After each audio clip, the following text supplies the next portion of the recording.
You ask Tiger to solve. This deals with linear equations with one unknown. The final result is x equals 27. Let's solve it step by step. Swap sides.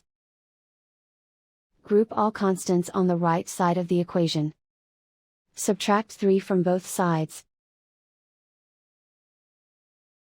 Group like terms. Simplify the arithmetic.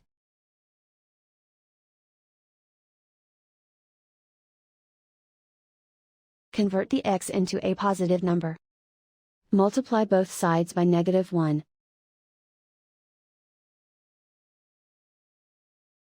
Remove the ones.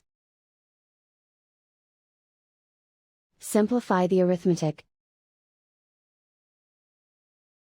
And so the final result is x equals 27.